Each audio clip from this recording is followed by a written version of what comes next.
que nós entendemos por memorial?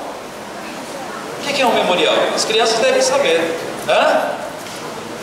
Algo que nós colocamos em nossa memória, algo que nós lembramos, algo que nós não esquecemos. E Deus aqui faz uma exortação de que esse dia deve ser celebrado como um memorial, alguma coisa que é colocada com destaque, é anotado com destaque. Ou seja, é escrito para que a nossa posteridade, para que a nossa descendência possa pensar nisso no futuro. E aqui nos primórdios da Bíblia, lá no livro do Êxodo, nós vemos o Moisés escrevendo aqui a respeito daquilo que Deus mandou. Olha, este dia será um memorial, não é um bilhete, não é um conto, não é algo que se passa culturalmente de pai para filho. É algo que tem valor, que tem peso, é algo que não pode ser violado, é algo que tem que ser dito de geração em geração, na essência daquilo que significa memorial, que vocês e todos os seus descendentes celebrarão como festa ao Senhor. Queridos, hoje é dia de festa, hoje é dia de alegria, por isso nós trazemos as nossas crianças para aqui festejar. Nós temos motivos aqui de nos alegrarmos, porque o nosso Cristo, Ele não está pendurado no madeiro. O mundo lá fora celebra um Cristo morto, existe até um ritual, celebração ao Cristo morto. Aquele que está morto, o nosso Cristo não está morto, o nosso Cristo está vivo.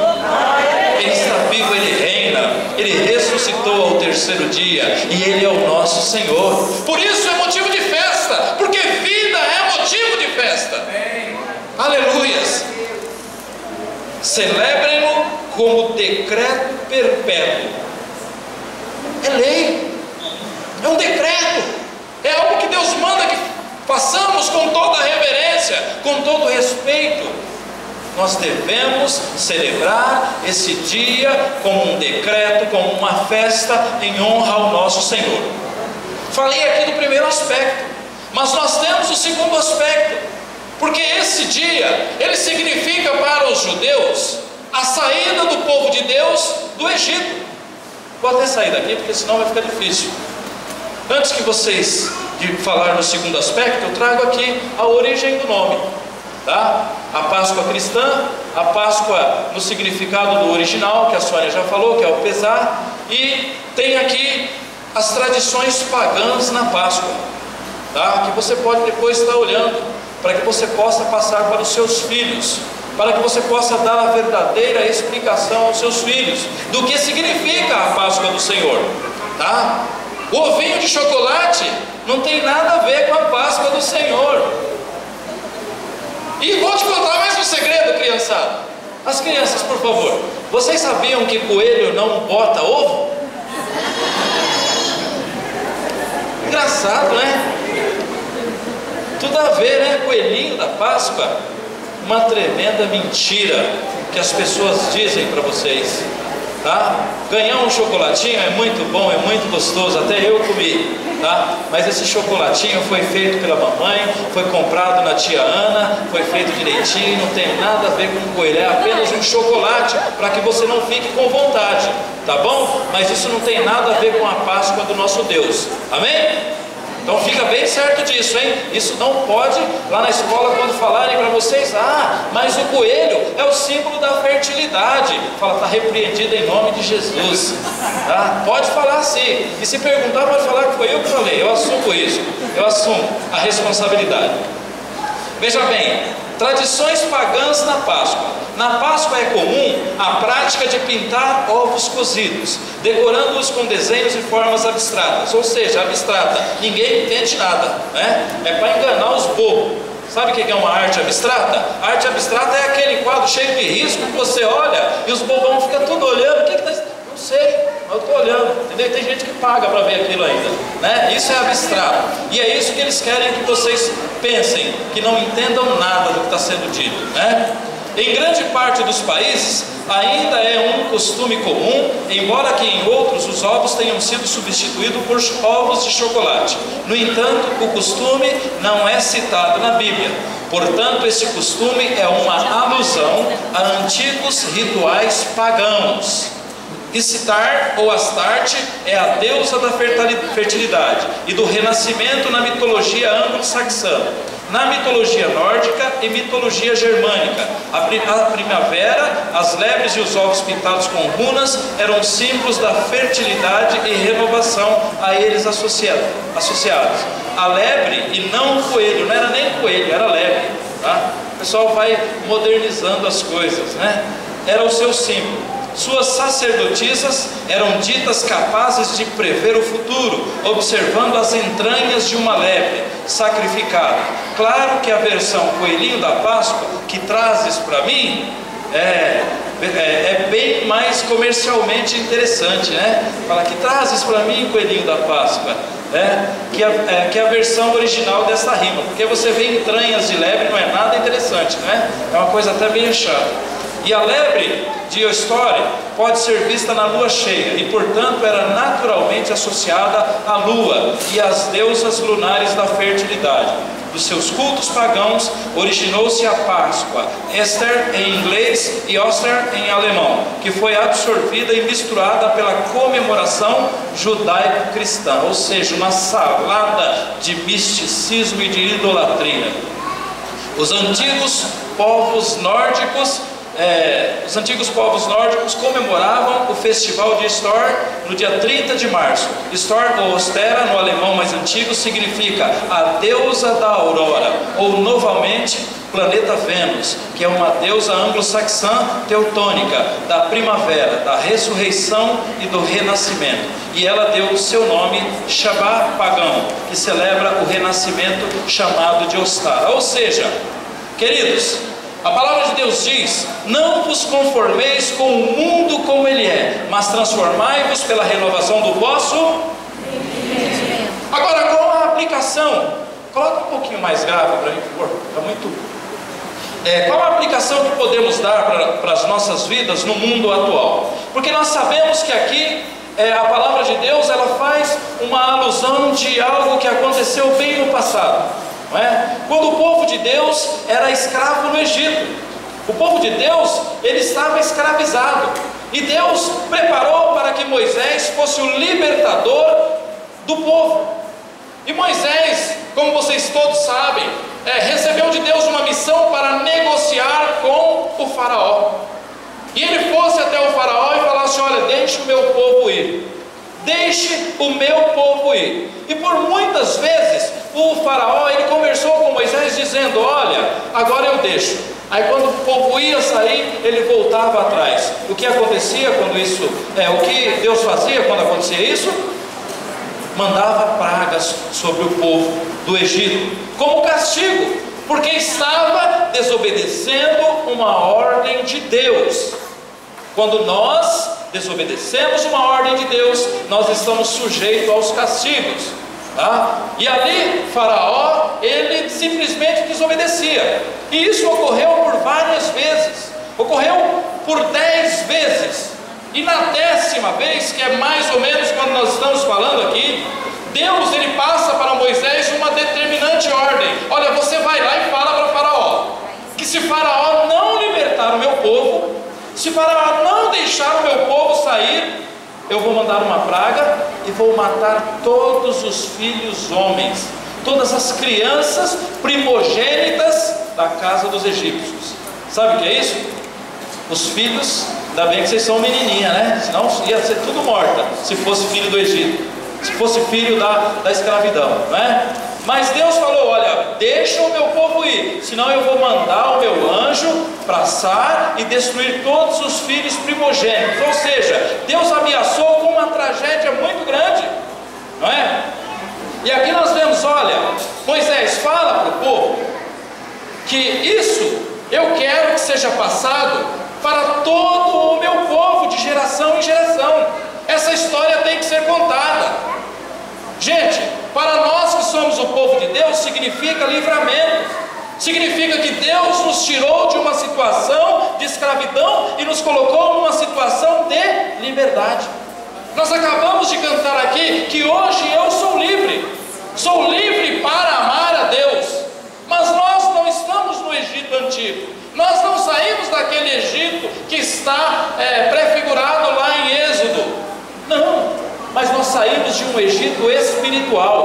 Porque quando você não conhecia a Cristo, quando você estava preso nas garras de Satanás, quando você não tinha liberdade para cultuar a um Deus vivo, quando nós cultuávamos um Deus que é preso em cruz, quando nós fazíamos sacrifícios, quando nós nos prostrávamos diante de imagens, nós declarávamos que éramos presos a esses rituais que são rituais pagãos, rituais de um Egito espiritual.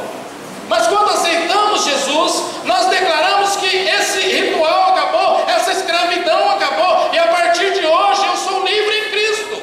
Agora, para prestar um culto inteligente a Deus, um culto espiritual, um culto em que a minha fé não é pautada em sacrifícios humanos, não é pautado em derramamento de sangue, como muitas pessoas fazem ainda, entregando sangue de animais nas florestas, entregando sangue de animais na beira da praia, de várias formas, expondo muitas vezes o ser humano a situações vexatórias.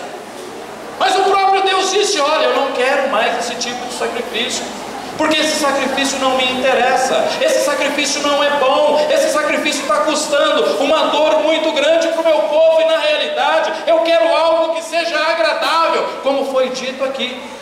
Deus quer de você e Deus quer de mim algo bom, algo que nos custe sim, algo que é maravilhoso das nossas vidas, mas não algo que vá te deixar numa situação de vexame. Não, porque isso é comprar a Deus, desafiar a Deus, entregar algo para desafio, não é interessante para Deus. O que você tem feito em sacrifícios a Deus? Será que você tem desafiado Deus? Tem dado suas ofertas, dado seus dízimos, achando que isso é suficiente para que você compre o favor de Deus? Se você tem feito isso, você tem cometido um grande engano, um grande equívoco, porque Deus, Ele não está interessado no seu dinheiro, Deus não está interessado na sua prata, Deus não está interessado em você dar um cheque predatado, Deus não precisa comercializar óleo bento, Deus não precisa comercializar água benta, Deus não precisa comercializar toalhinha bênção, Deus não precisa comercializar sandália benta e outras bentas por aí. Deus não está precisando de nada disso, mas Deus precisa do teu sacrifício, que é interno, daquilo que você tem de melhor dentro do teu coração, aquilo que realmente chegue às narinas de Deus como incenso derramado, algo que é puro, algo que é custoso, algo que é maravilhoso. É isso que Deus espera de nós. E Deus falou: Moisés, fala para eles. Aí nós precisamos entender uma coisa. No capítulo 12 ainda, no verso 14, no verso 21, fala que Moisés convocou todas as autoridades de Israel e disse: escolham um cordeiro. Deus falou para Moisés: fala para eles que eu quero algo bom, algo sem mancha, sem mácula. E Deus passa uma orientação para o povo de que esse cordeiro precisaria ser de um bom tamanho, e de que fosse um cordeiro por cada família de Israel. Mas fala também que se uma família fosse pequena demais para um cordeiro, era para pegar um cordeiro para mais de uma família, era para se juntar, era para ter comunhão, era para o povo de Deus estar agrupado. Deus queria algo desse tipo e falou: Moisés, fala para o meu povo que nesse dia eles fiquem em suas casas, porque eu mandarei o meu anjo passar, e aquele que não for obediente, ele vai ser contado como um egípcio. Você sabe o que isso significa? Deus falou assim: olha, mata o cordeiro, pega o cordeiro, pega um isopo, eu imagino que o isopo seja uma bucha, uma esponja, e molhe no sangue do cordeiro. Como? Uma planta, algo que pudesse ser untado, não é isso? E molha aquele isopo e passa nos umbrais das portas. Olha que interessante, Deus passando uma orientação para o povo dele, orientação que precisa ser recebida por mim, recebida por você de uma maneira espiritual hoje, porque nós não deixamos de passar esse sangue em nós. Moisés manda eles passar lá nos umbrais, Hoje às vezes a gente vai ministrar em algumas casas, e a pessoa fala: pastor, não tem jeito de ungir minha casa? Unge a janela da minha casa, unge a porta da minha casa. Qual a casa que interessa para Deus? A casa espiritual. Isso aqui que tem que ser ungido. A minha vida tem que ser ungida. Agora ficar ungindo porta, objeto, você nem destrata a fé da pessoa para não assustar, mas na medida que a gente vai ganhando liberdade, você vai ensinando, né? Está errado, não é assim. Deus, Ele é Espírito, e importa que o adoremos em Espírito e em verdade. Deus não está preso em templos, Deus não está preso em casas. Mas aí Deus falou para Moisés: manda passar, porque ali era uma realidade física, ali era um livramento físico, era algo literal, sentido literal. Manda passar, porque olha, eu quero que os umbrais das portas estejam marcados com sangue. Eu quero que os umbrais das janelas, todos os lugares aonde estiver uma entrada na sua casa, precisa ter marca de sangue. Sabe por que Deus falou isso? Se nós olharmos hoje para a nossa vida, nós temos que entender que o nosso lar é um local que ele é inviolável. É um lugar onde a família se reúne, se mantém unida e onde não pode ser violado por ninguém. Agora, como que você delimita a sua casa? Como que você demarca a sua casa?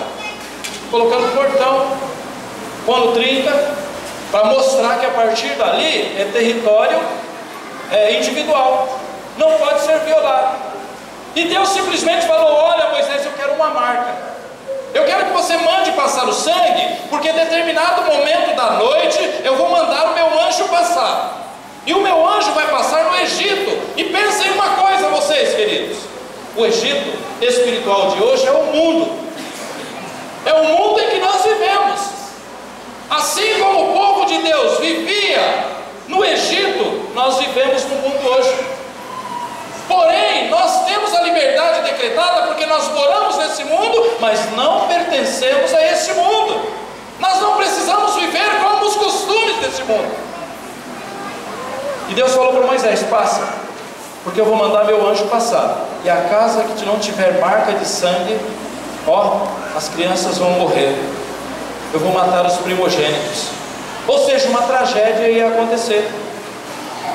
E isso aconteceu. Agora, quando eu vejo Deus falando para Moisés, fala para o povo fazer, e fala para eles não saírem de casa. Isso quer dizer o quê? Que se um dos nossos filhos estiverem na rua, ou estivessem na rua, quando o anjo passasse, o que ele ia pensar? Que era quem? Que era egípcio. E o que ia acontecer?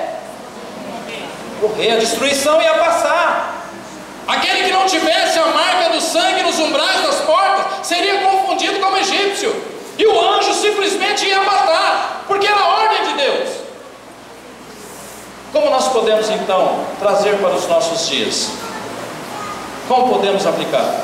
Queridos, vivemos num mundo atribulado, vivemos num mundo culturalmente pervertido, de valores invertidos, de coisas terríveis que estão sendo colocados na cabeça dos nossos filhos da escola. Eu estive conversando com a minha filha esses dias, e ela levou para casa um trabalho de filosofia, onde o professor questiona de maneira, vou falar burra porque é muito inteligente, mas de maneira pervertida, querendo incutir na cabeça dela algo que é contra aquilo que nós cremos. E ela trouxe: pai, como eu respondo essas perguntas? Porque muitas vezes ele chega aonde estão os 4 crentes e fica cutucando os 4 crentes, porque ele é aquela religião, ela falou para mim, agnóstico. Ele é agnóstico. Ele simplesmente diz que não precisa de Deus. Deus, se existe, não faz falta. E ele fica questionando. Dentro do seu conhecimento, ele questiona e quer empurrar isso para os nossos filhos. Ele quer ensinar isso para os seus filhos. E se você não traduzir essa palavra de Deus de maneira que eles entendam, eles vão aceitar aquilo que é passado na escola. Agora, se você explicar como um memorial, aquilo que Deus mandou que passássemos aos nossos filhos, eles não vão engolir essas coisas. Mas para isso nós temos que entender que temos que cumprir aquilo que Deus falou. Olha, fala para os teus filhos que fiquem dentro das casas. E muitas vezes, queridos, nós não sabemos onde os nossos filhos andam. Deixamos os nossos filhos à vontade. Ontem nós fizemos um trabalho evangelístico na Avenida da Praia, e foi muito bom, houve muitas conversões. Pelo menos eu orei por uns 8, se eu não me engano 8, eu orei de conversões, de confissões. E mais algumas pessoas que oraram também, foi maravilhoso, a colheita foi muito boa. E nós percebemos alguns jovens totalmente alucinados, totalmente embriagados, em atitudes vexatórias, passando por ali achando que estavam nos incomodando. Mas nós não lutamos contra a carne nem contra o sangue, nós simplesmente deixamos. E houve até uma curiosidade interessante, 3 jovens estavam ali, e eles pulavam, dançavam, deixa tranquilo, fica sossegado, né? E um dos jovens foi se cansando e ficou num canto. Aí alguém já encostou nele e começou a fazer a abordagem, né? E ele começou a se quebrantar, e ele aceitou Jesus. E na hora que eu estava orando por ele, os outros 2 chegou, né? Tipo assim, vamos lá ver o que está acontecendo. Aí eles chegaram, estou orando por eles e vocês vão receber a oração também. Ficaram quietos, né? Porque, ih caramba, o que está acontecendo aqui? Tudo bem. Aí oramos por eles, daqui a pouco eu vi que os 3 saíram. Aí eu fiquei sabendo que os 2 ficavam falando, vamos lá bagunçar, vamos lá atrapalhar. Aquele que se converteu falou assim, vocês não entenderam ainda que esse não é um lugar de bagunça? Totalmente alucinado, chamando a atenção dos outros 2. Isso aqui não é um lugar de bagunça, então fica sentado aí que vocês ganham mais. E ficaram no canto deles aí, não nos atrapalharam mais. Interessante que nós temos que fazer isso. Agora, onde estão os pais daqueles jovens? Que tipo de ensinamento que os pais passaram para aqueles jovens? E muitas vezes, querido, nós não sabemos onde estão os nossos filhos, o que eles estão fazendo, o que eles estão praticando. Nós não ensinamos aquilo que é básico da palavra de Deus. Deixamos que a escola ensina para eles da forma que eles querem ensinar. Passando que o ovinho de Páscoa é o símbolo da Páscoa, né? Outro dia falamos de Papai Noel, agora estamos falando de ovinho de Páscoa. Quando Deus fala, olha, fala para os filhos, passa de geração em geração, para que celebrem isso com alegria, como um decreto, como um memorial. Queridos, eu gostaria que você pensasse no verdadeiro significado da Páscoa na tua vida. Nesse dia tão importante, que nós, por conta da morte de Cristo na cruz do Calvário, por quanto do sofrimento dele, que não vem ao caso, ficaram falando aqui, como se estivéssemos fazendo a autópsia de Jesus, não é? A dor da mão, a dor do pé, a dor da cabeça, isso não nos interessa. Ver o sofrimento dele, para nós já passou. O que interessa é que agora ele está vivo. Que esse sofrimento não foi o suficiente para manter ele na cruz. Mas ele passou por essa dor, ele passou por esse sofrimento, ele venceu todo aquele sofrimento para falar para você que ele não está preso. E você também nele é livre. Você em Cristo é livre para acreditar em coisas novas, em não ficar oferecendo esse tipo de culto pagão que não agrada a Deus, adorando imagens que são mortas, que não podem fazer nada por você. Um Cristo sofredor, um Cristo morto, um Cristo... Não, meu Cristo, ele está vivo. O meu Cristo é maravilhoso, o meu Cristo está presente aqui, o Espírito Santo de Deus está aqui. Ele é o nosso Senhor. É isso que Deus quer que nós passemos para os nossos filhos. Esse é o verdadeiro significado da Páscoa para as nossas vidas. Hoje é um dia muito especial, que celebramos a saída do povo de Deus do Egito.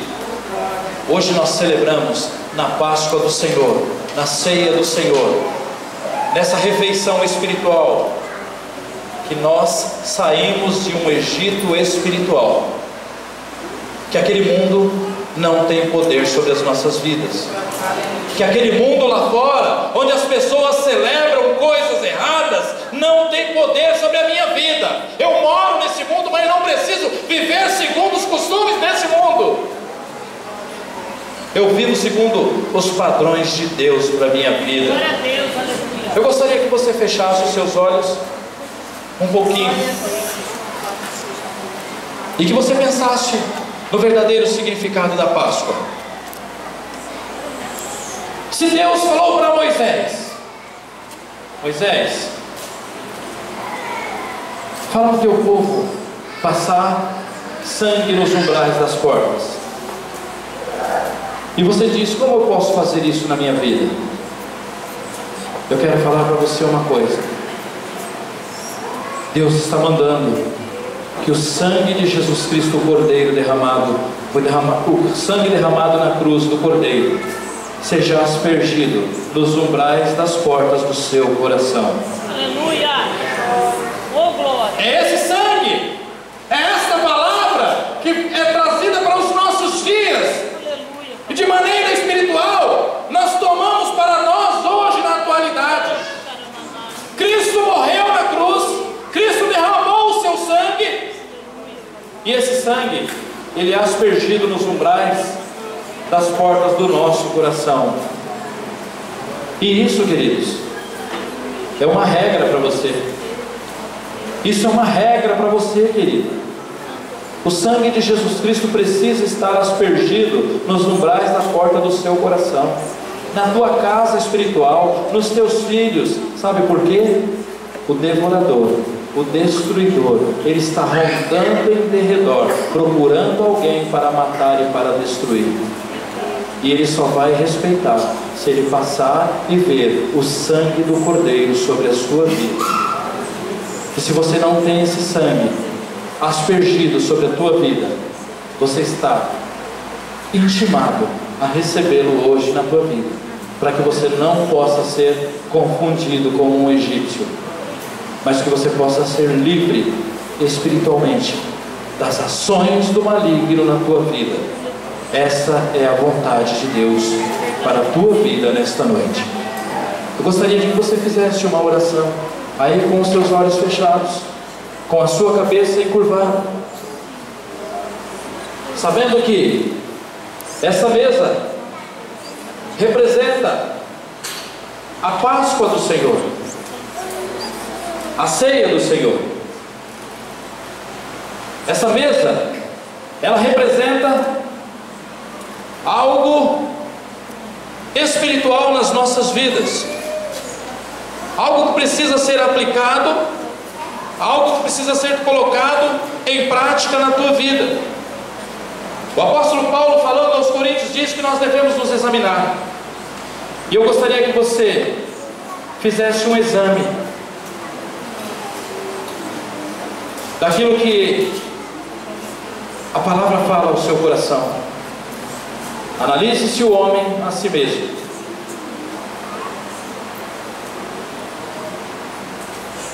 Que tipo de orientação você tem passado aos seus filhos?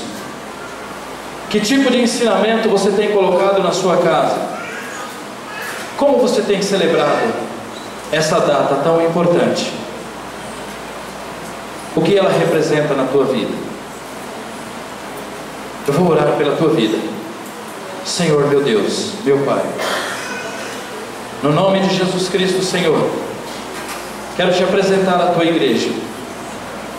Senhor, nós estamos aqui postrados em reverência à tua palavra, porque sabemos, Pai, que existem muitos costumes, a cultura é disseminada de várias maneiras, Senhor, e muitas vezes nos vemos envolvidos por essa cultura, porque existe, Senhor, interesses comerciais, existem, Senhor, os interesses que são sobrepostos, Senhor, acima da nossa fé, e muitos de nós se deixam levar por esses interesses, e às vezes nos envolvemos, Pai, deixamos até os nossos filhos se envolverem, e eles não veem nenhum tipo de problema, porque acham que isso não tem muito a ver, Senhor, isso não tem muito problema, que é apenas um costume bobo, mas nós sabemos que espiritualmente isso traz consequências para as nossas vidas, para as nossas famílias.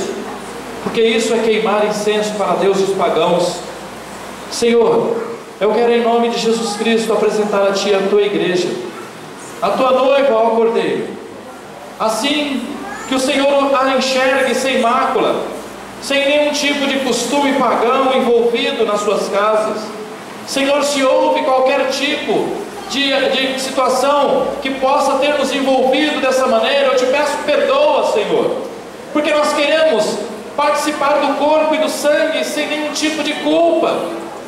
Senhor, perdoa as nossas falhas, perdoa, Senhor, por às vezes sermos obrigados, Senhor, de alguma maneira presentear os nossos filhos com ovinhos de Páscoa, de chocolate, para que eles não sintam vontade, mas que os teus filhos tenham, Senhor, o cuidado de orar, de repreender, de ensinar da maneira correta, para que não haja nenhum tipo, Senhor, de heresia, nenhum tipo de costume pagão sendo colocado na mente dos nossos filhos.